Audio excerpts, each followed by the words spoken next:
नमस्कार स्टूडेंट। आज की आपकी इस क्लास में आप सभी का स्वागत है। आज अपन को संचारण के बारे में पढ़ना है। तो इसमें अपन पहले संचारण जानेंगे कि संचारण आखिर होता क्या है, और इसके बाद फिर इसके कुछ प्रकार भी हैं कि कौन कौन से प्रकार हैं, और कारण भी है कि आखिर ये संचारण होता क्या है और कौन कौन सी धातुओं को ये प्रभावित करता है, मतलब ये किन किन में संचारण होता है। ठीक है, संचारण के कुछ निवारण या संचारण से धातुओं को अपन कैसे बचा सकते हैं, तो उसके बारे में भी अपन पढ़ेंगे। तो सबसे पहले अपन जान लेते हैं कि संचारण होता क्या है। तो जो संचारण है ये वायुमंडलीय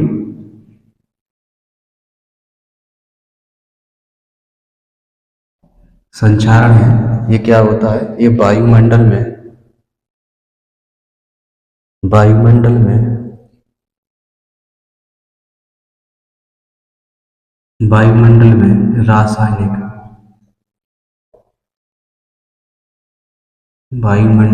रासायनिक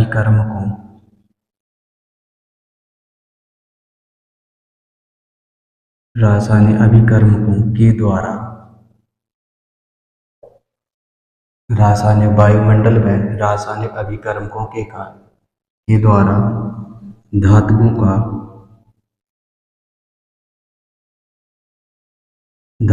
का धीरे धीरे धीरे धीरे नष्ट होना या क्षरण होना, धीरे धीरे नष्ट होना, धीरे धीरे नष्ट होना संचारण कहलाता है। नष्ट होना संचारण कहलाता है।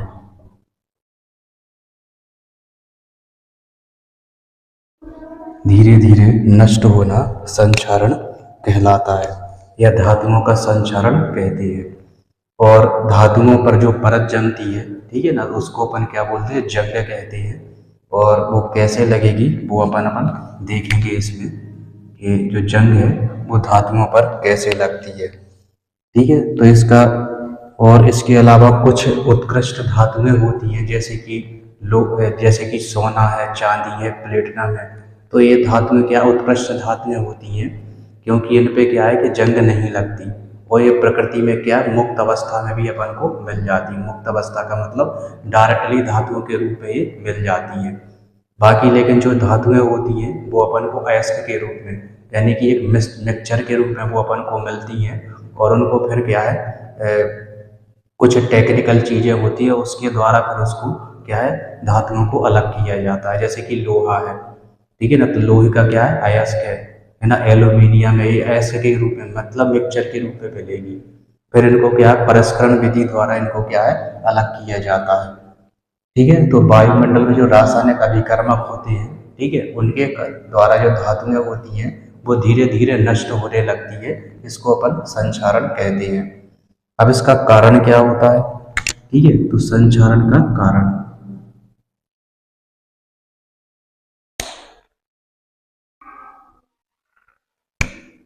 अपन इसमें लोहे का एग्जाम्पल लेते हैं।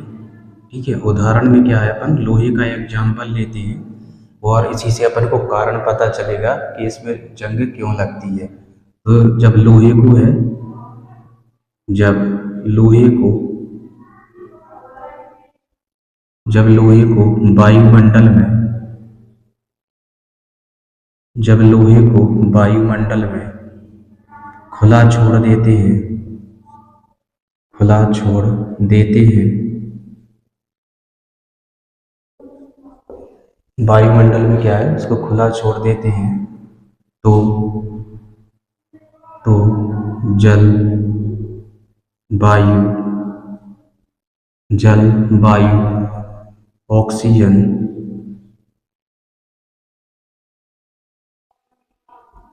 आदि की उपस्थिति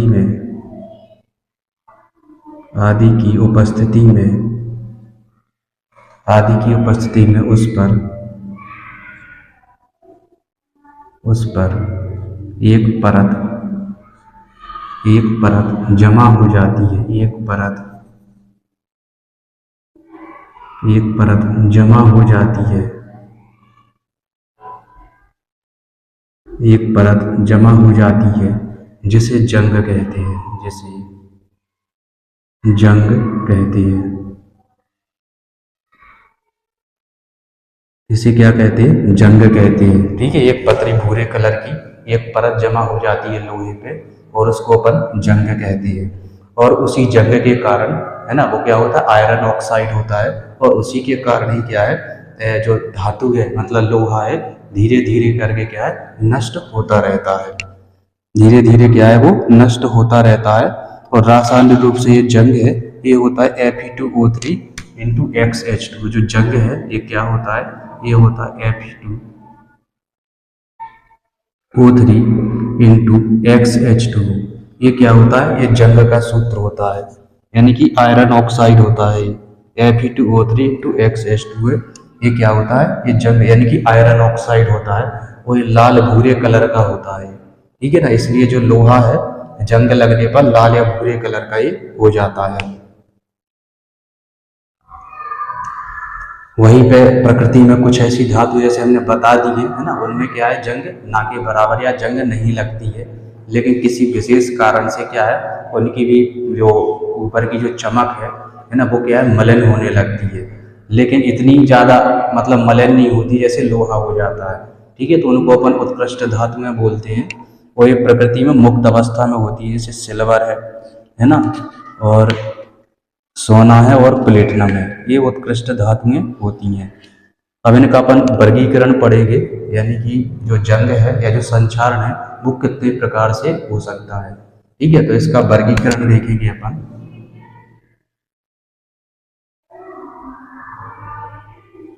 वर्गीकरण तो जो संक्षारण है ये मुख्यतः दो वर्गों में बांटा गया है। पहला है वायुमंडलीय और दूसरा है निमज्जित। पहला है इसमें वायुमंडलीय,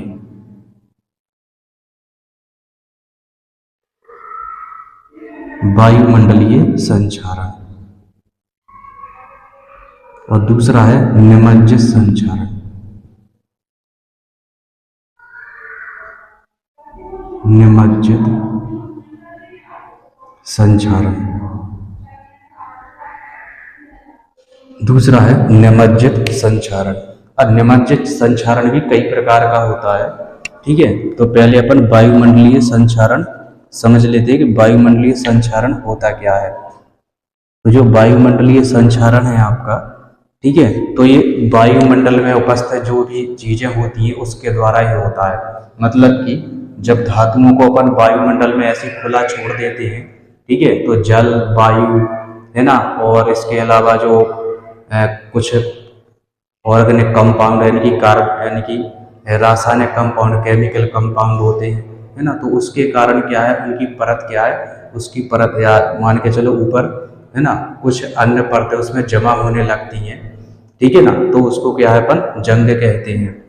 तो जैसे कि कुछ सक्रिय कार्य जैसे H2S है, कार्बन डाइऑक्साइड है, ऑक्सीजन है ना, इनके प्रभाव के कारण क्या है उनकी जो परत है धातुओं की परत है वो क्या होता है मलिन होने लगती है। ठीक है ना, तो लोहे का भी संक्षारण होता है। इसके अलावा जो तांबा है ना, तांबे पर हरे काले कलर की परत जमा हो जाती है ना, तो तांबा भी क्या है संक्षारित हो जाता है ना। इसके अलावा लोहे का संक्षारण आपने देखा होगा। ठीक है, तो ये सारी क्या है ये वायुमंडल की उपस्थिति यानी कि वायुमंडलीय संक्षारण के अंतर्गत ये सब आते हैं। और दूसरा होता है निमज्जित संक्षारण, है ना, तो इसमें रासायनिक संक्षारण, जलगत संक्षारण और भूमिगत संक्षारण आता है इसमें। ठीक है, तो जो निमज्जित संक्षारण है इसको तीन भागों में बांटा गया। पहला तो रासायनिक संक्षारण, यानी कि कुछ केमिकल होते हैं, यानी कि मान के चलो द्रव में है ना कोई धातु डूबी हुई है या उसमें है ना डली हुई है, तो धीरे धीरे क्या है उसका संक्षारण होने लगता है। जैसे कि आपने ऐसा सेलों में देखा होगा। ठीक है, सेल होते हैं उनमें रासायनिक केमिकल भरा होता है और उसके अंदर यदि अपन जिंक की है ना उस या कॉपर की अपन उसमें छड़ लगा देते हैं तो धीरे धीरे करके के ब्याज वो क्या है नष्ट होने लगती है ना। जो छड़ होती है वो क्या है धीरे धीरे नष्ट होती जाती है, तो उसको अपन निमज्जित या रासायनिक संक्षारण कहते हैं। इसके अलावा इसी में निमज्ज संचारण में एक होता है जलगत संचारण, यानी कि कुछ ऐसी चीज़ें जैसे पाइप वगैरह, लोहे का पाइप है ना, बॉयलर वाला जो मान के चलिए मशीनें हैं, ठीक है, तो उसमें जिनका जल का उपयोग होता है तो वो भी क्या है धीरे धीरे संचारित हो जाता है, मतलब जिनमें पानी क्या है परमानेंट है ना प्रवाहित होता रहता है, बहता रहता है या भरा रहता है, ठीक है ना। तो ऐसी धातुओं में भी क्या है वो धीरे धीरे संचारित होने लगती है, नष्ट होने लगती है, ठीक है। तो इसको क्या बोलते हैं अपन, जलगत संचारण बोलते हैं, यानी कि ऐसी धातु जिनमें क्या है हमेशा जल भरा रहता है, ठीक है। तो जैसे पाइप लाइन है ना, जो पानी को एक स्थान से दूसरे स्थान पर पहुंचाने के लिए जो पाइप होते हैं वो भी क्या है धीरे धीरे नष्ट होने लगते हैं, है ना। तो इसको अपन जलगत संचारण बोलते हैं। एक होता है भूमिगत संचारण, मान के चलिए कोई धातु है वो भूमि में अपन ने नीचे दबा दी, ठीक है ना, तो धीरे धीरे करके क्या है वो नष्ट होने लगती है, तो अपन उसको भूमिगत संचारण कहते हैं। उसको क्या बोलते हैं अपन, भूमिगत संचारण कहते हैं। अब इसके बाद है संचारण को प्रभावित करने वाले कारक, ठीक है, ये इम्पोर्टेंट है ना। तो इसको हमें अरेंज किए दे रहे हैं, वर्गीकरण ज़्यादा इम्पोर्टेंट नहीं है ना, ज़्यादातर अपने को यही आता है परिभाषा कि संचारण क्या होता है, जंग लगना क्या बोलते हैं, है ना, तो वो चीज़ आती है। अब इसको है संचारण को प्रभावित करने वाले कारक, तो इसको अरेंज किए दे रहे हैं और उसके बाद अपन है ना प्रभावित करने वाले कारक पढ़ेंगे। ये कुछ है ना संचारण को प्रभावित करने वाले कारक हैं। इसमें सबसे पहला है धातु की प्रकृति, ठीक है ना। तो धातु की प्रकृति क्या है, संचारण से सीधे प्रभावित होती है, यानी कि धातु किस प्रकार की है, ठीक है ना, धातु की प्रकृति क्या है, ठीक है ना। तो ये इस पर डिपेंड करता है कि उसमें संचारण कैसे लगेगा। जैसे कि इसमें बताया गया है कि मान के चलिए धातुओं का यदि जो इलेक्ट्रोड विभव है उसका मान ऋणात्मक है, ठीक है, जो धातुओं का जो इलेक्ट्रोड विभव है यदि उसका मान ऋणात्मक है या फिर उसका जो मान है ना 1.23 से कम होता है, ठीक है, तो इसका कुल है ना, तो इसमें क्या होता है इसका जो कुल विभव है वो धनात्मक हो जाता है और इस स्थिति में धातु में क्या है संचारित होने लगती है, ठीक है ना। तो इलेक्ट्रोड विभव पर निर्भर करता है कि धातुओं का इलेक्ट्रोड विभव किस प्रकार का है, ठीक है ना। तो इसमें मान भी बताया गया है यदि 1.25 से कम हो जाता है तो फिर वो धातु में क्या है संचारित होने लगती है। दूसरा है अशुद्धि की उपस्थिति, यदि धातुओं में अशुद्धि उपस्थित है या अशुद्धि मिली हुई है तो उसमें क्या है संचारण है ना बहुत तेजी से होती है, यानी कि जो धातुएं हैं उनमें अशुद्धि है, ठीक है ना, तो वो क्या हो जाएगी बहुत तेजी से संचारित होने लगेगी और धातु में क्या है बहुत जल्दी नष्ट होने लगेगी।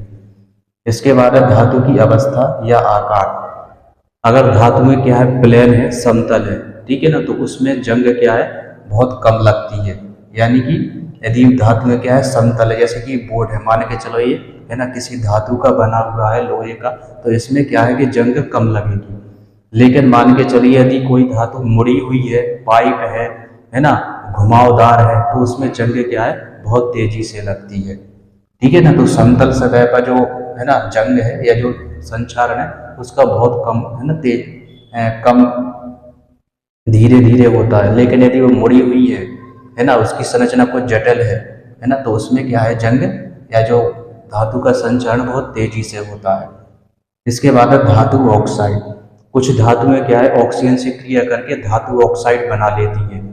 धातु ऑक्साइड बनाने के बाद उसमें क्या है दरारें आ जाती हैं, यानी कि जो धातु में जो जंग लगेगी है ना ऑक्सीजन से क्रिया करेगी तो उसमें क्या है दरारें बन जाती, उन दरारों के माध्यम से है ना जो जंग है वो फिर से मान के चलो उन दरारों के माध्यम से फिर से अंदर पहुंच जाती है और उसमें क्या है जंग लग जाती है।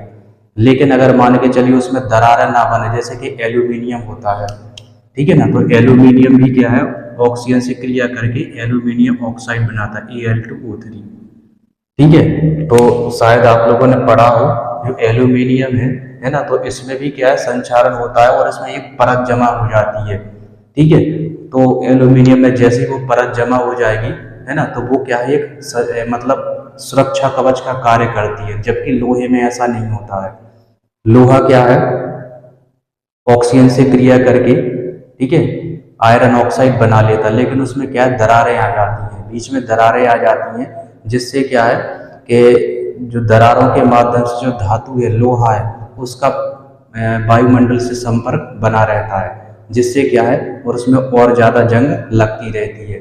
जबकि एल्यूमिनियम में ऐसा नहीं होता है, Al2O3 इसमें ऐसा नहीं होता है। इसमें क्या है, इसमें परत जमा हो जाती है, ठीक है, और इसके लिए क्या है, एक सुरक्षा कवच का कार्य करने लगती है, ठीक है ना। ये क्या करती है, ये सुरक्षा कवच का कार्य करने लगती है। इससे क्या है, इसमें और जंग नहीं लग पाती है, ठीक है ना।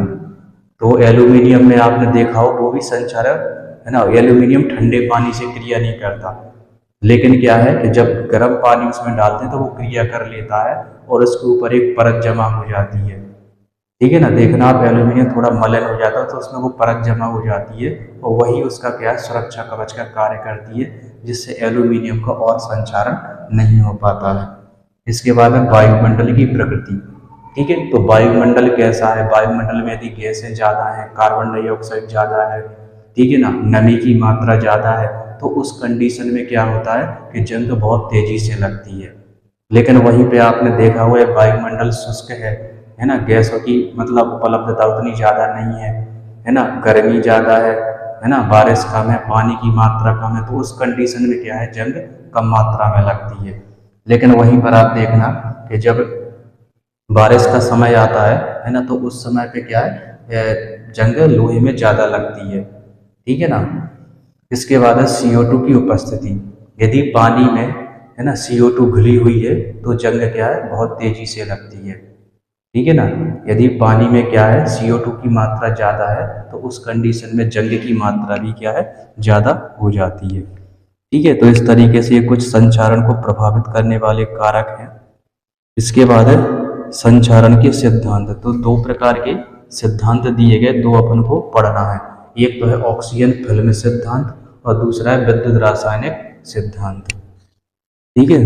तो दो अपन को ये सिद्धांत पढ़ना है, मैं इसको इरेज किए दे रहा हूँ और उसके बाद फिर इसके दोनों सिद्धांतों के बारे में अपन जानते हैं। तो संचारण के दो सिद्धांत हैं। पहला है ऑक्सीजन फिल्म सिद्धांत। तो इसमें क्या होता है, धातुएं वायुमंडल में उपस्थित SO2 है, ऑक्सीजन है, CO2 यानी कि कार्बन डाइऑक्साइड है, उनसे क्रिया करके ये परतें बनाने लगता है, ठीक है ना। ये परतें बनाने लगता है और ये परतों में क्या है, जब दरारें आ जाती हैं, ठीक है ना, तो फिर क्या है, ये वायुमंडल की गैसें हैं, ये नई परत के मतलब जो दरारें हैं उसके अंदर में जा कर के है ना, तो लोहे की जो या जो धातुओं की जो है वो नई परत बनाने लगती है। इससे क्या होता, परत बाई परत बनती जाती है और जो धातु होती है वो संक्षारित होने लगती है, ठीक है ना। तो एक तरह की फिल्म बन जाती है उस पर या परत बन जाती है, इसलिए। और ऑक्सीजन के कारण मतलब जो गैसें होती हैं उनके कारण ये बनती है ना, तो इसलिए इसको क्या है, ऑक्सीजन फिल्म सिद्धांत कहते हैं। और दूसरा है विद्युत रासायनिक सिद्धांत। तो इसमें क्या है, विद्युत रासायनिक सेल बनने लगते हैं, ठीक है। इसमें क्या होता है, विद्युत रासायनिक सेल बनते हैं, इसके कारण धातु क्या है, संक्षारित होती रहती है, इसलिए इसको है ना विद्युत रासायनिक सिद्धांत या सिद्धांत कहते हैं। तो इसमें होता क्या है, इसमें एनोड और कैथोड दोनों चीजें होती हैं, ठीक है। तो जो एनोड पर जो क्रिया होती है वो इस तरीके की होती है ना। इसमें क्या है, एनोड और कैथोड दोनों चीजें बनती हैं। तो एनोड पर क्रिया क्या होगी कि जो आयरन है, ठीक है, तो आयरन से क्या हो जाएगा, दो इलेक्ट्रॉन बाहर निकल जाएंगे। आयरन से क्या होगा, दो इलेक्ट्रॉन बाहर निकले, वही क्या बन जाएगा, आयरन Fe2, है ना। और दो इलेक्ट्रॉन क्या है, बाहर निकल जाएंगे इससे, ठीक है। विद्युत रासायनिक सिद्धांत में क्या होगा, जो आयरन होता है, ठीक है, तो आयरन से दो इलेक्ट्रॉन बाहर निकल जाएंगे और ये बन जाएगा Fe2+, ठीक है। तो ये एनोड पर क्रिया होती है।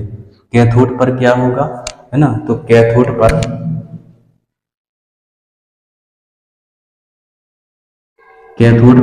जो आपके हाइड्रोजन आयन होते हैं, ठीक है, कैथोड पर जो क्या है, हाइड्रोजन आयन होंगे जो कि जल से प्राप्त होते हैं, ठीक है। तो ये क्या है, ये दो इलेक्ट्रॉन है, इन इलेक्ट्रॉनों को ग्रहण करके, ये दो इलेक्ट्रॉनों को ग्रहण करके क्या बना लेते हैं, हाइड्रोजन बना लेते हैं, ठीक है।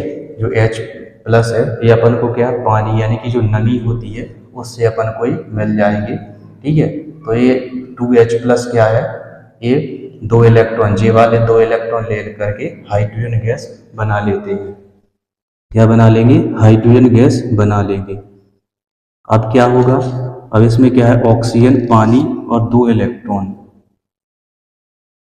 ये क्या करके हाइड्रोक्साइड आयन बना लेते हैं।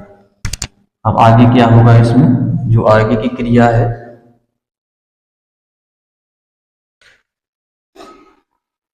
ऑक्सीजन आएगा इसमें, ठीक है, नवजात ऑक्सीजन आएगी और प्लस में H2O, ठीक है, और 2 इलेक्ट्रॉन, ये दोनों मिल, ये तीनों चीजें क्या है, ये मिल करके ये बना लेती है 2OH माइनस, यानी कि हाइड्रोक्साइड आयन बना लेती है, 2OH माइनस बना लेगी ये, ठीक है। नवजात ऑक्सीजन आएगी, पानी है और 2 इलेक्ट्रॉन, ठीक है, ये मिल करके क्या बना लेते हैं, हाइड्रोक्साइड आयन बना लेते हैं।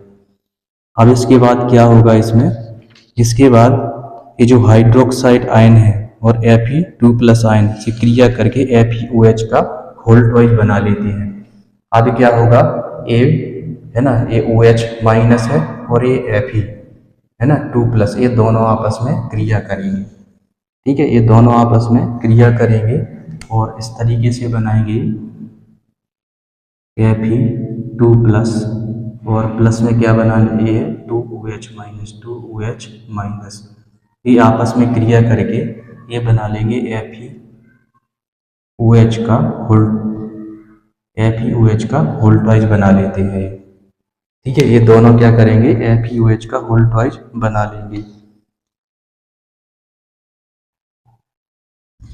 और यही फिर क्या करेगा, ये वायुमंडल की जो ऑक्सीजन है उससे क्रिया करेगा ये, ठीक है, ये क्या करेगा, ये वायुमंडल की ऑक्सीजन से क्रिया करेगा और ये क्या बने लगा, Fe2O3 इंटू XH2O बना लेता है।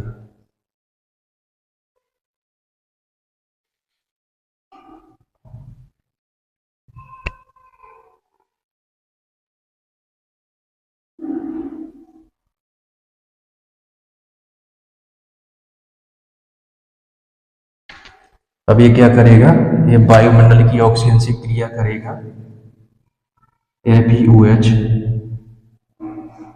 होल्टवाइज प्लस में 1/2O2, ठीक है, FeOH का होल्टवाइज प्लस 1/2O2 और प्लस में क्या है H2O, प्लस में H2O, ये क्रिया करेंगे तो ये बना लेंगे FeOH का होल थ्राइज, ये बना लेंगे FeOH का होल थ्राइज, 2 मॉलिक्यूल बना लेंगे इसके, ये 2 मॉलिक्यूल बना लेंगे इसके, ठीक है, ये क्रिया करेगा FeOH का होल थ्राइज, वायुमंडल की ऑक्सीजन और पानी, इन तीनों से क्रिया करके 2FeOH का होल थ्राइज बना लेगा, वही आगे क्या हो जाएगा, ये इस तरीके से बन जाएगा ये, ठीक है। इसके बाद ये क्या बन जाएगा, ये बन जाएगा Fe2O3 इंटू XH2, ठीक है, इस तरीके से बन जाएगा Fe2O3 इंटू XH2, इसी को ही अपन जंग कहते हैं।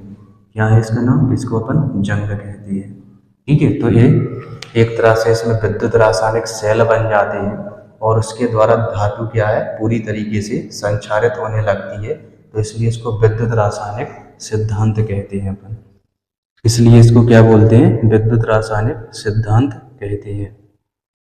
तो इस तरीके से अपन ने दोनों सिद्धांत पढ़ लिए हैं। अब इसके बाद है संक्षारण का निवारण, है ना, धातुओं को अपन संक्षारित होने के लिए, है ना, संक्षारित होने से कैसे बचा सकते हैं, तो उसके कुछ उपाय दिए गए, वो भी क्या है, इम्पोर्टेंट क्वेश्चन है ना, तो उसको भी अपन देख लेते हैं।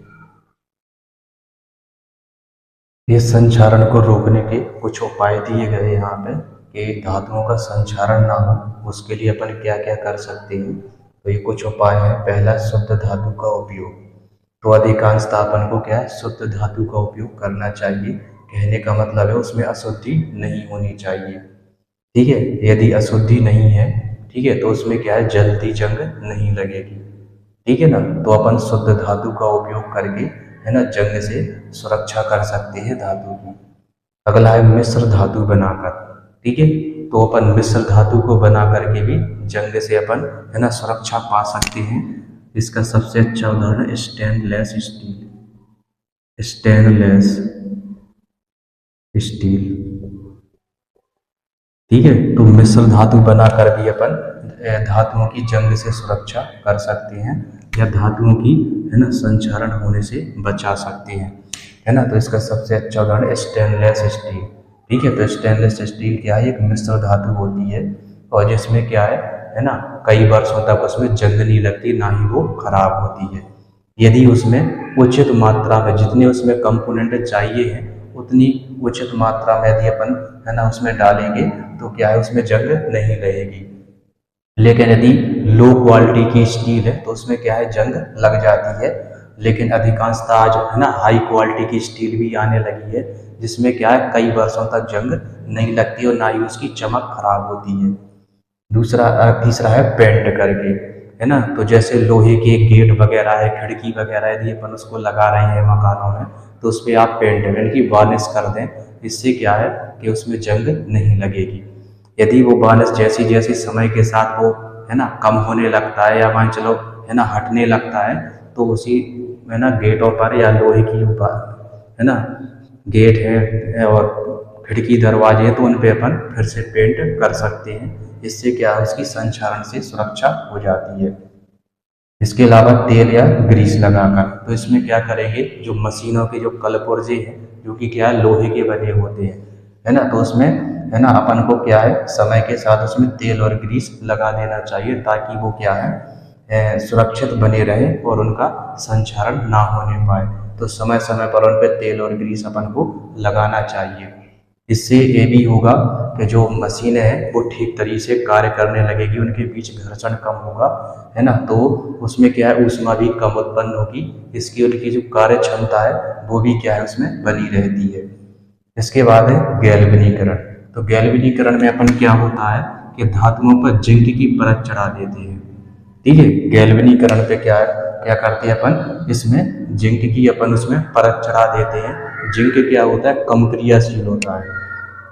ठीक है, जिंक क्या है, कम क्रियाशील होता है। जिंक है ना, क्रोमियम है, उसकी अपन उस पर परत चढ़ा देते हैं। जैसे आपने रिम वगैरह वो भी, है ना, रिम है, जितने भी गाड़ियों में वाहनों में जो लगते हैं, हैंडल हो गए साइकिलों के, ठीक है ना, तो उनमें क्या है, ये गैल्वेनीकरण के द्वारा क्रोमियम और जिंक की परत चढ़ा दी जाती है। जो आपने सिक्के देखे होंगे, 1 रुपये 2 रुपये के जो सिक्के होते हैं तो वो बने होते हैं लोहे के, लेकिन उनके ऊपर भी क्या है, इनकी परत चढ़ा दी जाती है। इससे क्या होता है कि वो संक्षारण से बच जाती है।